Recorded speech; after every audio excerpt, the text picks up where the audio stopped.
Froogle Sim videos are powered by Jetline Systems. Hello YouTube, this is Froogle, and this once again is Dovetail's Train Sim World 2020. The reason I'm back in this, I know it's not the content some of you want to see, but I want to do this video, and the reason I'm doing this video is because of this DLC, the East Coastway DLC, which lets you ride along the southern coast of England. The reason that's important to me, join me if you will on a little journey through my youth. This is where I grew up. I actually grew up in and around the town of Eastbourne. I was born in London and then soon migrated south. So we're going to do a trip that I'm actually very familiar with in the real world, but have not done in the real or virtual world in the 15 years that I've been living in America. I actually haven't been back to England in all the time that I've lived here. So I'm finding this kind of cool, actually. I hadn't seen this stuff before, but we're going to do a spring clear trip in a Bombardier Class 377/4, which is the kind of locomotive that is used to do all the passenger transportation for Southern Rail in Southeast England right now. I'm very familiar with actually being a passenger in this train. Let's hit continue. Now I'm doing a timetable route, and you'll see here we have Brighton over here, we have Hastings over here, in the middle somewhere up here is Eastbourne, down here is Seaford. This is the southeastern coastline, if you like. Typically what you would do, most trains would leave from Brighton, they would stop halfway at Eastbourne, maybe add some coaches, take some coaches off, and then proceed all the way out to Hastings. Now, I don't know why, but I always had the impression as a youngster, and I'm talking very young, like less than 10, that Hastings wasn't really the place to go, so I stayed away from Hastings most of the time. But I did go to Brighton quite a lot, especially once I got into video games and computing, because in the mid to late 80s, there was a really cool store there called Gamer.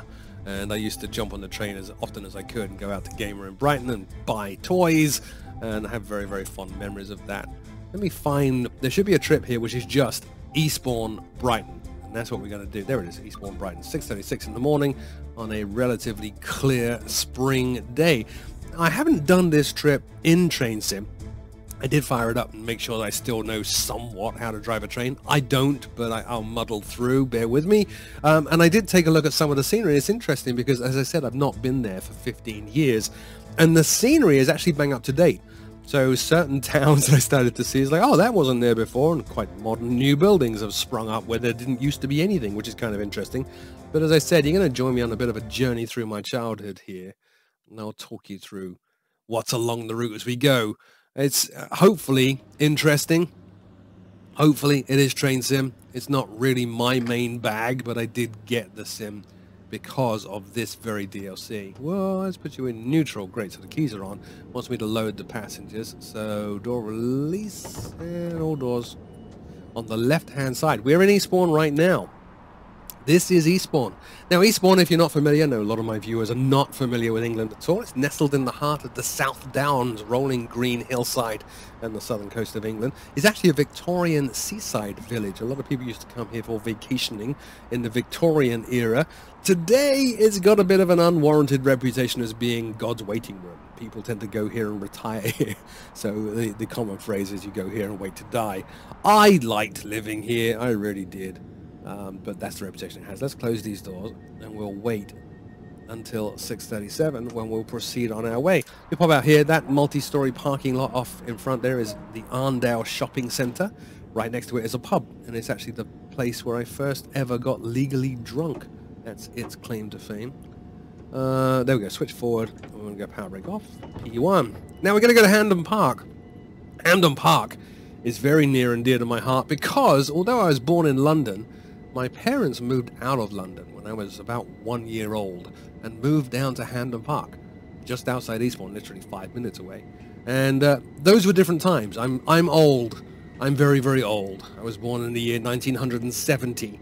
So even as young as the age of 5 or even 6, I was be jumping on a train on my own on the weekends on a Saturday morning. It was a different time. It was a safer time, a more carefree time. Jump on the train and take that train into Eastbourne and go to the Saturday morning picture club at the Curzon Theatre and watch movies. Watch Herbie there. I remember one year. That was my most memorable movie.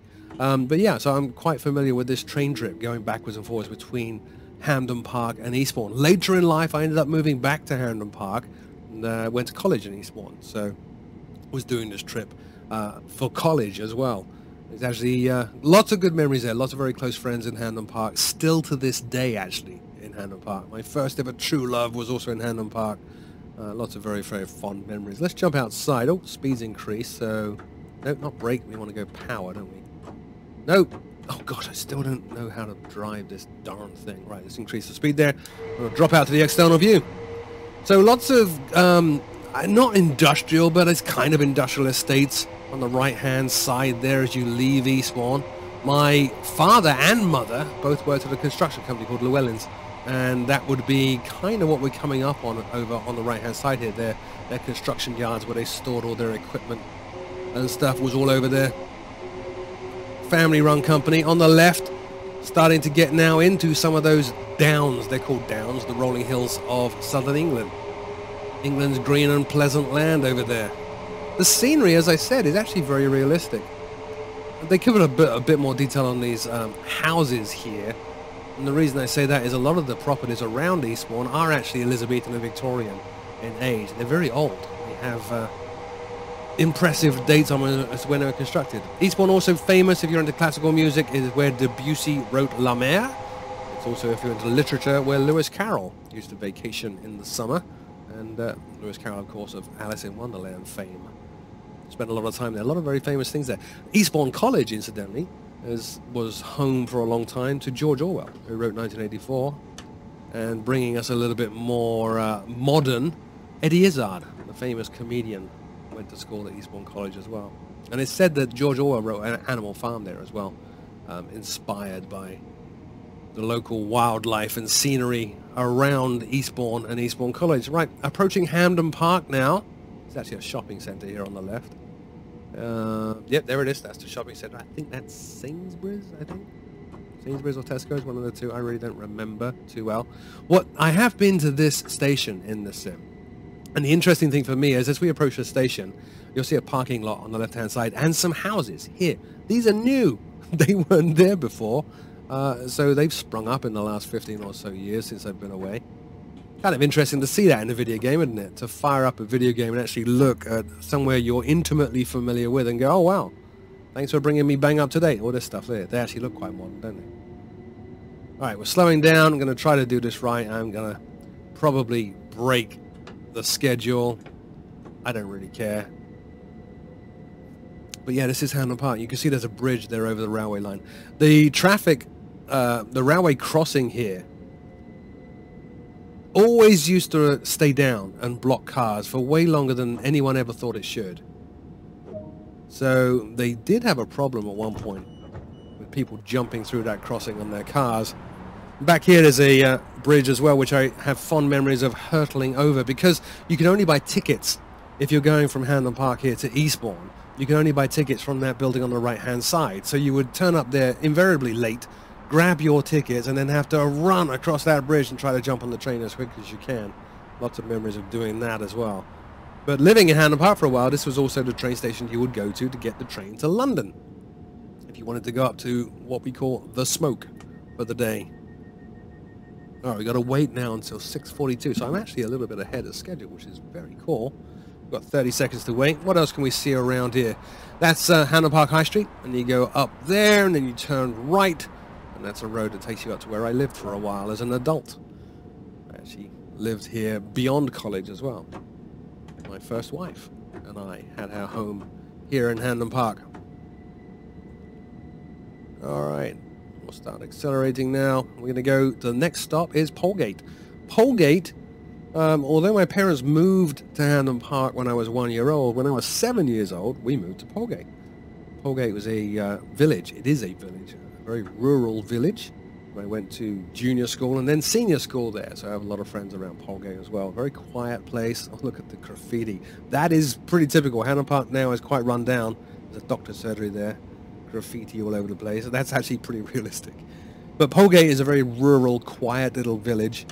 I think it's grown a little bit over the years, but when I was there, it was a very quiet, rural village where everybody knew everybody, and it was actually quite a nice place to grow up. Not a lot of crime there. And again, nestled in the heart of England's green and pleasant lands, rolling hillsides, and lots of farmland around there. Whoa, 30 miles an hour? No, I'm doing it. 80 miles an hour now, wow. Incidentally, as we come here, look, these houses here, I lived there. I lived there for a long time. I remember being able to look, oh, actually, no, it's a little bit further down because this road takes you down to where I lived, which is very cool, actually. I remember being able to look out my back window, out over the rolling fields to the train. We weren't close enough to be bothered by the train, but yeah, that was the first house I ever bought.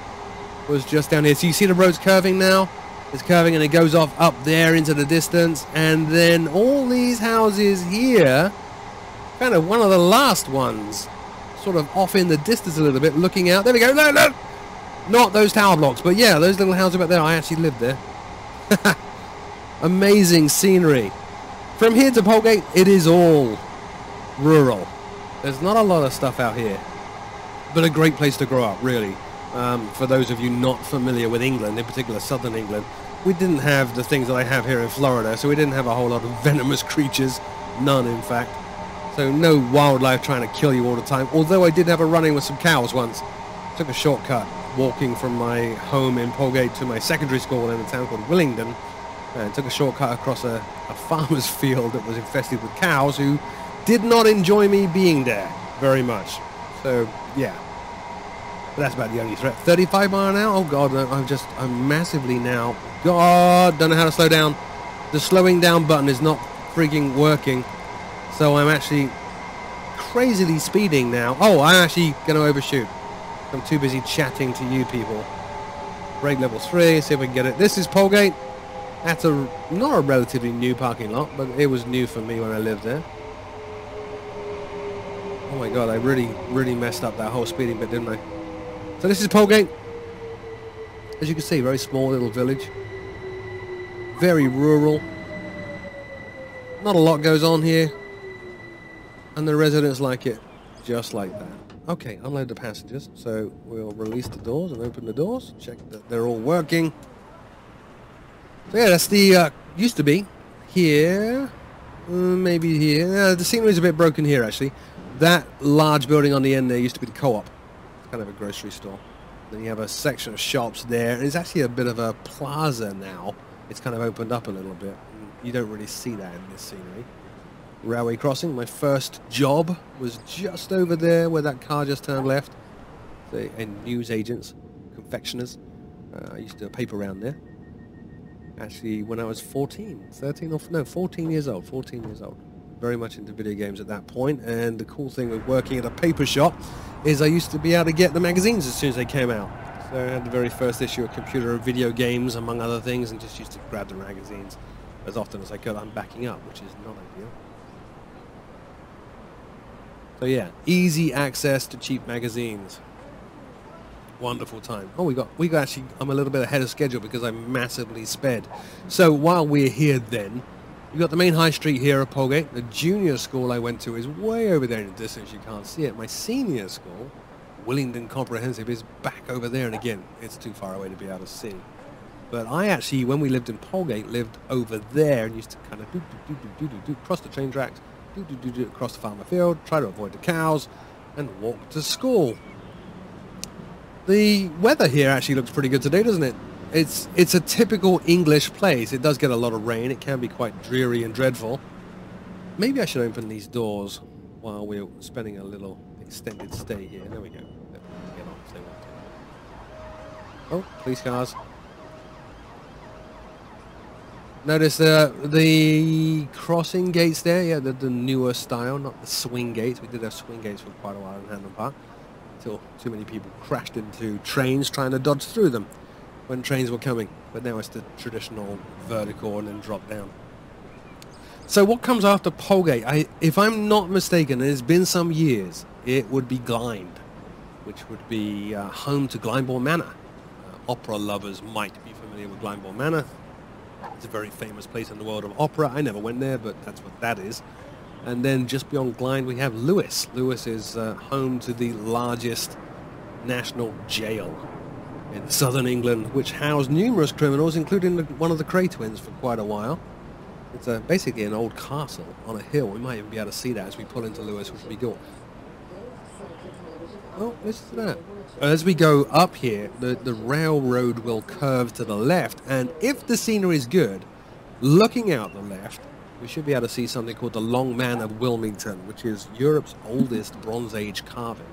Basically, the indigenous peoples here, many, many, many long times ago, carved up the grass, and underneath the grass of these rolling hills is chalk. So if you carve up the grass, you actually leave a big white line, and they carved an image of a man, and nobody actually knows what that man symbolizes, but he's holding two long staffs, and he's just dominating the hillside. And then further down, there's another carving called White Horse, which is, as you might expect, a white horse. And one of the theories is that these carvings were used to indicate territory to clans or tribes, whatever you want to call them, who lived in the region at that time. It's actually kind of cool. Massive thing. You can see it from many, many miles away. All right, let's close the doors. Try to remember which key does what this time properly. There we go. Oh, Berwick. Yes, Berwick. So Berwick and Glynde, I think, are synonymous. The Berwick station takes you into Glynde. I think it's Glynde, Berwick. I think. I could be wrong. It's been some years. I actually remember being on the train, and it used to be that you could just... They have an announcement. Next stop, blah, blah, blah, Polgate, Berwick, Glynde. There you go. I just did it, actually. Polgate, Berwick, Glynde. So Glynde's after Berwick. And I could recite all the stops kind of off by heart. I've done this trip so many times. So now heading north. No, we're not. We're heading west. Out of Polgate to Berwick. And we're going to get to Berwick in about 4 minutes time if I don't break the speed limit again, which I probably won't. And this is now one of the most rural parts. You're going to see lots of fields, not a lot of houses unless it's been developed. And this parallels, there's like two main roads in southern England, the A27 and the A22. And there's parallels, I think, the A27, which is the main road that takes you all the way from east of Eastbourne all the way across to Portsmouth. Fond memories of that road, especially when I started to learn to ride how to ride motorcycles. We won't go into that because I don't know what the statute of limitations on prosecution is. Anyway. Let's get up to speed a little bit here. I don't really want to go crazy speed in case that speed limit suddenly drops once again. Look at these bridges. These would be very, very old bridges. Built hundreds of years ago. At this point, I think I can say that. Now we're in 2020. They really would have been built 100 or 200, well, maybe not 200, but 100 or so years ago. It's a very historic part of England. And a very beautiful part of England. Although I don't miss it.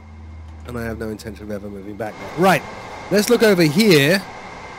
We should now very soon, if the scenery is accurate, be able to see the Long Man of Wilmington. And that was one of my big, I don't know, not concerns, but questions with this scenery. If you're going to do this scenery right, you've got to have stuff in the distance.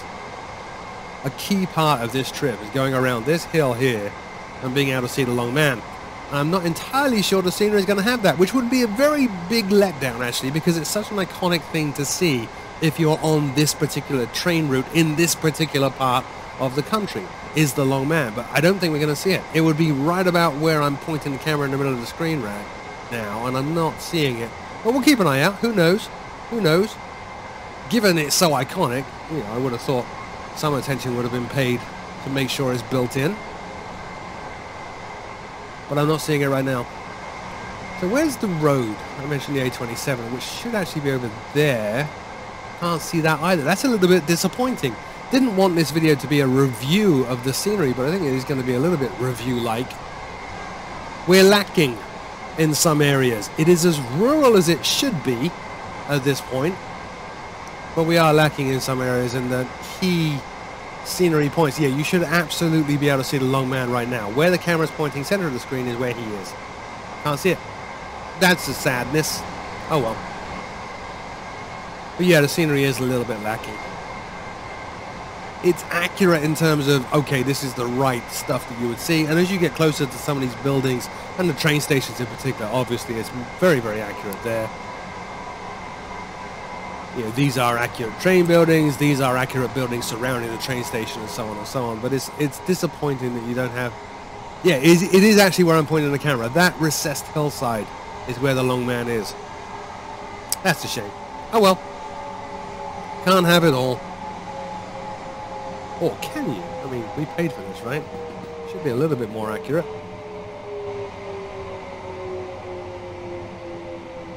33 miles an hour. You're going to have to slow down in a hurry without putting the e-brake on. Oh, there's another train coming. Just coast up here a little bit. Just to annoy the passengers off. Used to really drive me nuts when they did this. Just coast along. You're like, can I get off? Well, no, because the back of the train's hanging off the platform. So getting off at this point in time actually wouldn't be a good idea, would it? There we go. We'll stop. Oh. Open the doors, let everybody out. Left side again. There's another Southern Rail train pulling up next to us here. Letting his passengers off. I do like the graphics in this, I gotta admit. They have done a good job on the graphics here. I'm not very familiar, by the way, with Berwick. Never really came here at all. There's nothing here. Look, that's it. That's the town. That's actually pretty accurate. It's a tiny place. Not a whole lot goes on there.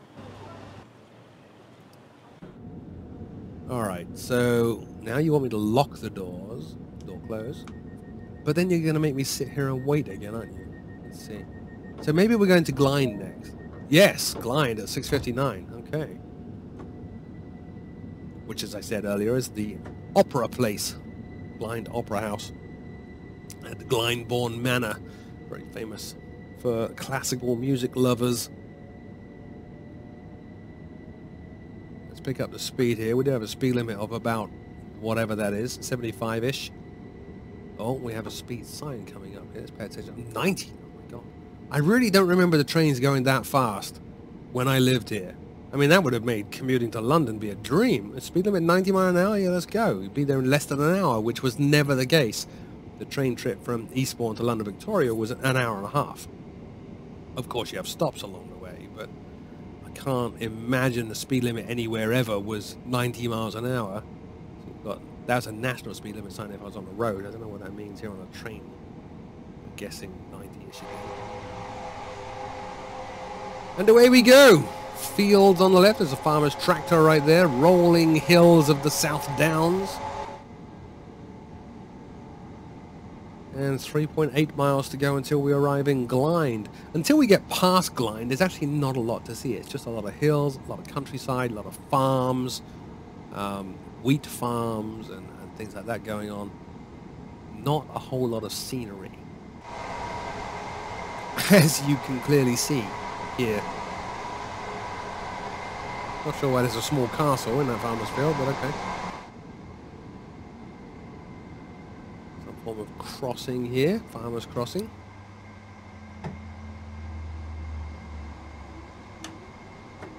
I have been looking forward to getting this scenery. As I said before, my biggest problem, and I only said this half jokingly in a previous video, but my biggest problem with train sims is I've spent so long on trains as a passenger, I've actually got very used to falling asleep on them.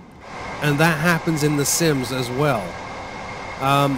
So I was quite excited to get this scenery because it is something I actually want to see. I do actually want to look outside the window and look around and see how accurate it is and kind of revisit home a little bit.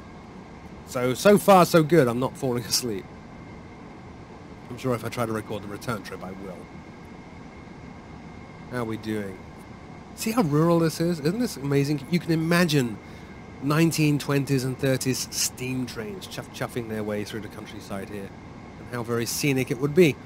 2.1 miles to go until we get to Glynde. There was a faster scheduled trip actually which skipped this in the real world when I lived there. You would go, and you would skip Hampden Park as well incidentally. You go Eastbourne, Polegate, Lewis, and then Falmouth, which is home to Sussex University, Falmouth College.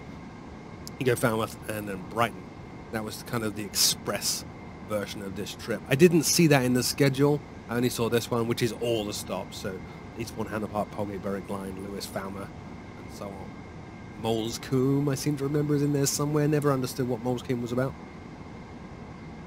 Speed limit now is dropping. It's 80. We're only doing 75, so we're good to go. Oh, no need to brake just yet. Green lights, 1.1 mile to go.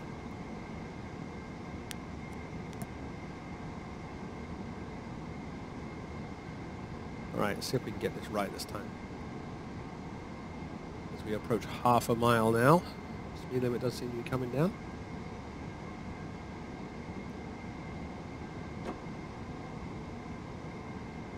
And so we'll start slowing down just on B1, brake level 1. Just coast in a little bit, no need to just slam the brakes on and throw everybody around again. I think you see a speedometer there, bottom right, kind of a heads-up display. And you can see, I think that's a G meter. It's like how much lateral G I'm exerting on the people in the back as I brake harder. So we're doing all right now, relatively good. But there you can see it's increasing. Put out brake level 2. And I'm going to go brake level 3 now. Now they're getting just nailed to the walls because I'm trying to stop. Way too fast. Brake level 3. Come on, please stop. I don't want to overshoot and have to reverse like I did in that previous video. B1. We should be able to coast now. Somewhat.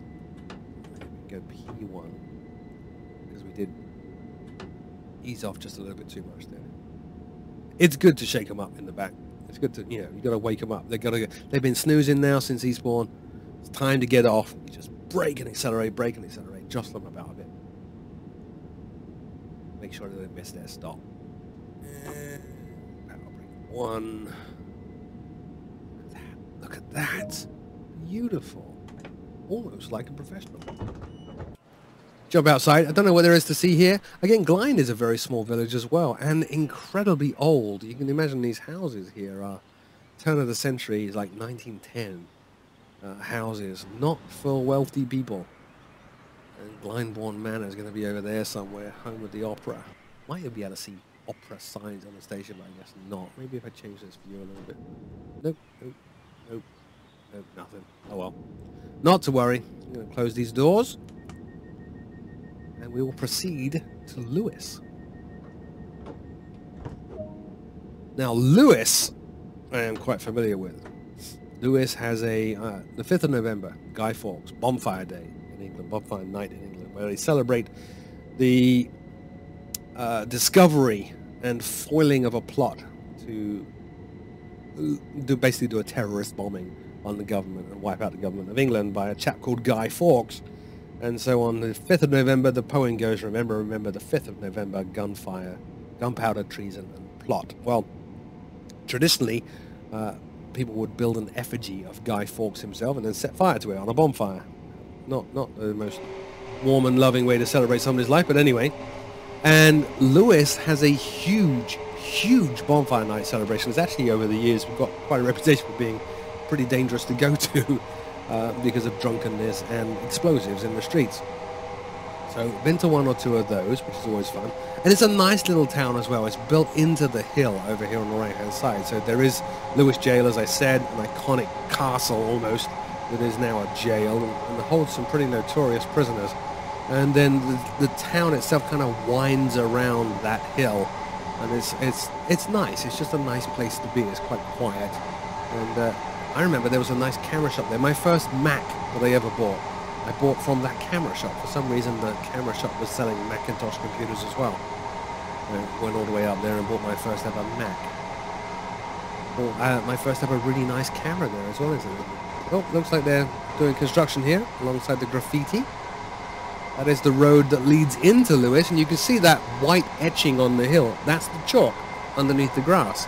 So I'm glad to see that they got that in there. Those are chalk-based hills. You ever hear of the White Cliffs of Dover? They're white because they're chalk. All along the southern coast of England, all those hills and cliff faces are just chalk. And chalk in the real sense. You can break a piece off and write with it on a blackboard. It's chalk. Alright, speed limit 70, so I'm a little bit under, which is good. 1.1 miles. There's that white chalk again, chalk and limestone now. Merging with the line that goes out to Seaford at this point. Seaford off in the distance there to the right. Another coastal town. Small port, actually. Fishing town. Seaford, New Haven being a cross-channel ferry port. So you can drive your car or your motorcycle or even just proceed on foot down there, jump on the ferry, and a couple of hours later end up in France, which is kind of cool. So here we are in Seaford. Can't see the jail, which again is a bit of a disappointment, Dovetail. Seriously. if you're going to be doing scenery packages like this, you really capture the scenery. There are key points in the scenery other than just what's beside the railroad track that I really think you need to capture. And you're kind of not capturing it. There should be a large castle-like structure, which is Lewis Jail, but we're not seeing that. Oh, I'm actually going too fast again. Let's slow down. We'll get some nasty points there for going too fast. And that was a stop sign. Okay, the stop sign is what's coming up, which is the stop sign at the end of the platform. Lewis, quite a big station. Relatively, one of the bigger ones. Because it services traffic from Eastbourne, from Brighton, Seaford, New Haven. And I'm going too fast now. You can hear actually a lot more noise here. People talking, because it's quite a busy place. We'll coast in once again, a little bit faster this time. Should be able to see the castle up there to the right, but no. As we stop, maybe I can swirl the camera around a bit more effectively. Stop! Didn't mess that up. Unlock the doors. That button on the... Are they on the left? I didn't... Yeah, they are. Okay, good. So, yeah, that's again a disappointment. I got to give this package so far a 7 out of 10. I mean, it's accurate what you have alongside the railway. Yeah, that is an accurate depiction right there of the High Street in Lewis. But it's not accurate what you see in the scenery itself. You know, like Lewis Castle, which would be up there. Oh, there it is. Actually, there it is. No, I take it all back. You can see it. Top center of the screen there. Lewis Jail. It's not a very good Lewis Jail, but you can clearly see a castle-like structure. Good. All right, I take it all back. Well done. Well done, Dovetail. All right, so that was Lewis. So next, I think it's Falmouth, home to Sussex University. Yep, it is. So off we go once again. Speed limit's only... What? Oh, no, I actually failed. There was a danger signal, which I completely messed up. Let's see if we can continue the journey. Maybe this is going to be part 2 of the video. Thank you so much for watching. As always, my name is Froogle. Until next time, I'll see you very soon.